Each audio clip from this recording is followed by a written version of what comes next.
Okay,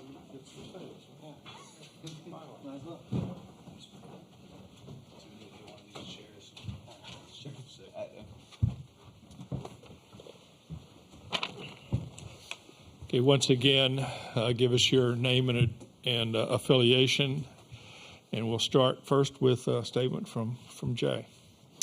Yeah, great performance tonight by our team. Thought it was a great team win. Had a little bit of adversity early in the game there, and really responded offensively in the second inning. We took some really good at-bats, and then big inning, obviously, there in the third, with a great one by Cade. Really proud of the pitching staff. Everybody contributed tonight. It was big of Javen to get out of the first inning with no runs. We didn't do him any favors offensively in the first, going down on 9 pitches and swinging at like 3 or 4 balls, which was a little out of character, so we made it tough on him in the second. Blake, after giving up the single, that was a big out right there with their best hitters coming up. And then obviously what a performance by Griffin to strike out Kurtz, to limit the damage there, and then really settled into the game and got us the length that we needed. And then Gavin came in and executed incredibly well, and Riley finished off another one. So good performance, and we'll turn it over to tomorrow. Okay, let's have questions for the student athletes, and we'll start right here. Wilson Alexander from the Advocate for Cade. Just take us through your home run at bat. What were you seeing there, and especially on the pitch, the home run pitch itself? Yeah, I was just trying to hit a fly ball to center field, stay out of the double play. Once that pass ball happened, kind of changed my mindset a little bit. But when you have good as a coach as Coach Jay, especially with hitting, he's telling you to get the ball at your thigh, you better listen. So got to change up at my thigh and put a good swing on it, and just went over the fence. Okay, Leah. Leah Van, Baton Rouge Advocate. Griffin, what was working for you on the mound tonight? And yeah. I would say the fastball was probably my main pitch tonight. Had good run to it. I think maybe it sank a little bit sometimes it rode. So, probably fastball. Slider got working towards the end, but yeah. Okay, Mike. Michael Cobble, WBRZ TV in Baton Rouge. Cade, just how much has your past and everything you've kind of seen and gone through kind of made you ready for moments when they come up?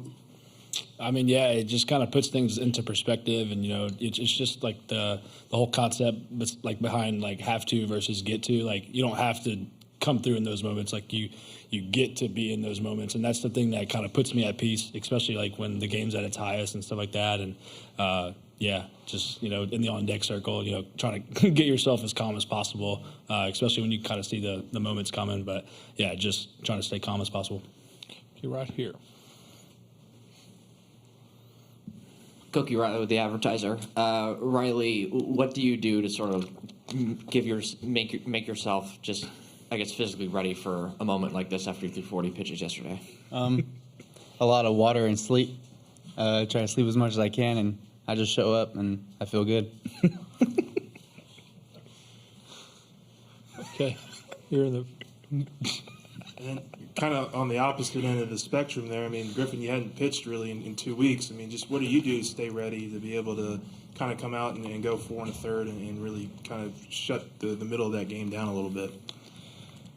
We throw weekly bullpens. Coach Wes Johnson, he does a great job with us. Really good catch play, a lot of intent with everything that we're doing, and, pure adrenaline. This place is awesome. I think I kind of was able to feed off the adrenaline instead of letting it get to me, kind of like steroid shot. Pretty cool. Get back over here. We'll make sure the adrenaline is not on the NCAA banned substance list. Damn it, Griffin. Michael Farrar with Berg Sports Network. My question is for Riley and Griffin. Riley, can you talk about Griffin's performance today? And Griffin, can you talk about the big outing from Riley at the end there? Riley, you start. It was huge. He killed up a lot of innings, and he threw good, and he's been doing that all year, and it's just really cool to see him do it here on the big stage. Griffin. We all knew what he was going to do. He's cool. Comes in, closes it out, has fastball working, a lot of ride. It's just what he does. Okay, Michael. Cade, what is it about Riley? Is it just deception? You know, people have seen him enough now, but they still can't get to him. Yeah, I mean, he just makes things uncomfortable as a hitter. You know, he could throw any pitch in any count for a strike whenever he wants to. You know, in college baseball, it's pretty hard to do. And, you know, he throws 90 to 93 miles an hour from the left side, which is, you know, that's pretty good. And, you know, he's really good, and, you know, he just pounds his own. So, you know, you can't take an at-bat off of him. You know, he never really gets out of control, like sporadic when he's throwing the ball. So he's always going to compete. Okay, Matt? Matt Talberty from World Baseball Network. Cade, what does it feel to have guys like Joe Burt and let alone Cruz starting off that inning in the third to set the tone for your at-bat? Yeah, I mean, he's the best player in college baseball, and, you know, he's on our team. You know, he does what he does. You know, he's one of the most complete players I've ever seen, and, you know, I watch MLB baseball every day. So, I mean, that speaks measures to him. But, you know, he always comes through in the big moments. You know, that's just – he's like our catalyst for the offense, you know. So, you know, when he gets things rolling, it just gives the rest of us confidence. I'm going to go Leah here. Griffin, this is a big stage for true freshmen like you. At what point in time when you were on the mound did you feel like you had settled into this game, or was that something you felt in the beginning? Honestly, I never did. I was just kind of out there throwing the ball and just looking at Al. That was pretty much it. I mean, I never really felt like, I'm really, in this, they can't touch me. I just was throwing the ball. Serious? This guy's a comedian. Cade, is there something about the batter's eye here that just allows you to see the ball a lot better? You've just been taking great hacks during this tournament. Yeah, I mean, it's one of the nicest fields in America. You know, the people whoever constructed this field and put it all together did a phenomenal job. Yeah, so you can see the ball good here. You know, they got bright lights and, you know, good batter's eye. Okay, we got here Aaron. Aaron Fitt, D1 Baseball for Riley and Griffin. There was a stretch kind of during the middle of the year where the bullpen, you know, obviously went through some struggles, been pretty well documented, but down the stretch, it's been dramatically better statistically, and especially here in Omaha. What do you guys think has been the biggest difference in the bullpen kind of gelling the way it has? Griffin? I think everybody's just playing for each other. I mean, nobody wants to see that last game. I know for a fact nobody on this staff, nobody in the dugout, and we're all just playing for each other, doing everything we can. And, you know, the bullpen was always talented, so none of us were ever worried about it. Riley? Yeah, we just want to win, and so we're just doing our part, and because we always know the hitters got our back, so we just thought we should, you know, get even with them and win some games. Michael? For Riley and for Griffin, just how much is there chatter about throwing strikes, being aggressive because the way the wind, the ballpark plays? Is that conscious in your own thought? Yeah, that's what I'm thinking the whole time. I mean, when you have Dylan in center, I have pretty good confidence in him catching the ball. So, yeah, I just throw strikes and, yeah, just let him hit it and stuff, and it worked out well. Griffin?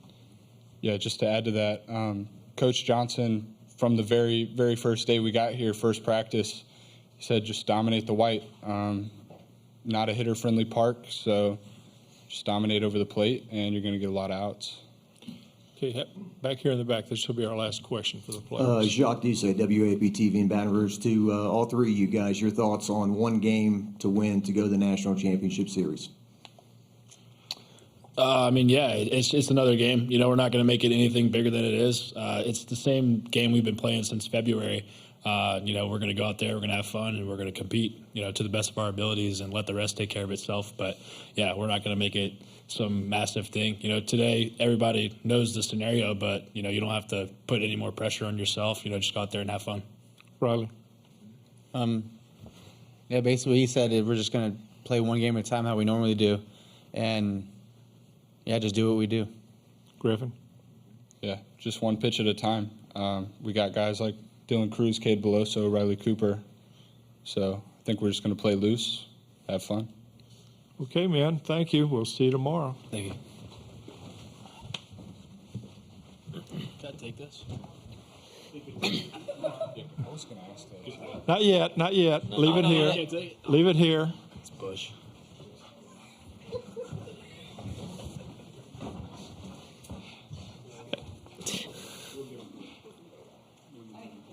When the time comes, you'll get them. Okay, questions for Jay, and we'll start with Michael here. Sorry, I got to ask it, so I want to get it in early. What's the thought process and the conversation involved with Paul Skeens and availability? We'll talk to him tonight. I think it's a day-by-day deal. We have a pretty thorough process that we go through with pitchers and their availability and testing and recovery and all of those types of things. So we still need to go through that tomorrow before we make any decision. Okay, Matt. Matt DeMarinis, White and Blue Review. I think if someone were to walk in here and not really know what's going on, they wouldn't know these guys are playing elimination games the last 2 days by just their attitudes. Does that permeate through the entire roster, and why do you think your guys are so loose despite the pressure? Yeah, I think, in the first meeting of the year, every year, one thing I tell them is 365 days a year, we're going to work on mindset. We expect to be here. We expect to be playing important baseball in June. And we play every game like we're playing important baseball in June. Like the Tuesday on March 22nd against McNeese is a playoff game to us. And the thought process behind that is if you do that all year long, then you can just stay in character when you get to the postseason. And that's something that I adopted early on in my career, and I think it's really benefited us in tournament play. Yeah, here. Coach, yesterday you told us that you didn't see Nate Ackenhausen as a Cinderella story, and now you have another guy step up and extend further than he has all season in Griffin Herring. What was working for him tonight? What made you believe that he could go as long as he did? Yeah, I thought he mixed well. I thought he threw all his pitches for strikes. I thought he had great composure. I think he plays older than his age, and I think throughout the season he's pitched in enough high leverage spots there's a few Fridays in a row. I want to say we brought him in after Paul to complete Friday, 3 weeks in a row for wins. I want to say it was Ole Miss, somebody else, Alabama, Kentucky maybe, and he did a great job there. So I thought he would play well or pitch well against their lineup, and he certainly did. Okay, back over here. Yeah, Jay, Glenn West, 247. Just, I guess, following up on that, I think your pitching ERA for the postseason is like right at a 2.0 or something like that. I mean, just what is it about this staff where it's just kind of flipped for them in these last 3 weeks that's allowed them to have so much success? Well, I have two thoughts on that. I think, number one, I don't think the season was as bad as people made it out to be. Like, look at our schedule. Like, just look back at who we've played. And then the Southeastern Conference is not friendly as far as the environments that these guys pitch in. Not from fan standpoint, but from the ball. They're small. I mean, I don't have any other way to say it. And you're going to give up some runs in league. And that's every staff in the SEC. So I think part of it was some of that. I think, the best coach that any player is ever going to have in their life is playing time and being through some of that. So when you look back at a couple of the speed bumps, I think about Auburn, and Mississippi State, we didn't want to waste those losses or failure. And I think we learned a lot of things, both as coaches. We've adjusted some of the preparation things. We've adjusted some of the usage, not just in how, what pitches they throw, but how we're using guys. And so I think it's just been a good team effort, and I think we got guys that are good. I think we've evaluated really good with this roster. We feel like we've learned it better as the season's gone along. And, another thought that we talk about early is like, let's play well enough to win games early in the season so you can be in the NCAA tournament, but let's figure out our best team as we go. Okay. Wilson. Wilson here with the Advocate. Cade Beloso is obviously he's got this great story, but he's also one of your best hitters. What is it about him that makes him capable of coming up in a moment like that? Yeah, I was kind of chuckling inside at one of the questions earlier about doing well here. I mean, I was just looked down. He has 15 home runs and a ton of RBIs. He's had a great season. I just think he worked really hard, which we've well documented. Worked really hard going into last season, and then got hurt right before the opening day and missed last season. And then, doubled up on those efforts. And, I mean, literally changed his swing, improved his body a little bit, really honed in his approach, and he's got great hand-eye. I mean, he's one of those guys that feels like he was born to hit a line drive somewhere. I mean, it's just he has that kind of feel to him, and that's why he's sitting right where he is in that order, is because you trust him to come up with guys on base and give you a quality at bat, and that was a great one today. Get back over here, Michael. Coach, Michael Farrar with Berg Sports Network. Can you talk about how big the offense came up today in the third inning there?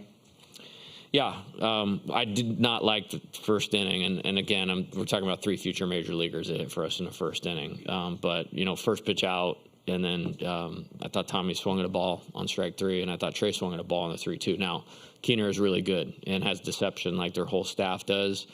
And then we gave up 2, and again, part of that was the offense's fault for making Javen go out there that quickly after a tough first inning. Like, that's bad baseball. Then so we just gathered it up. It's like we'd actually talked about a scenario where if you lose your plan in the postseason, that this can get away from you and it's over, just like that. So we had already talked about what I saw happen in the first inning, and it's no, we have to get back in character. And they did immediately, against a really 2 really good pitchers tonight. And Sullivan's tough. He's really tough, and we didn't do anything really off of him, but I'm pretty pleased with how we tried to execute what we were trying to do off of him. Okay, Leah. This is the 3rd game in the College World Series that you've had Riley Cooper come out and pitch in relief. I mean, what gives you that trust in him, and, what does his recovery process look like? Yeah, I think when you're physical and bigger and stronger, I mean, he's one of the strongest guys, pound for pound on the team, you tend to recover better.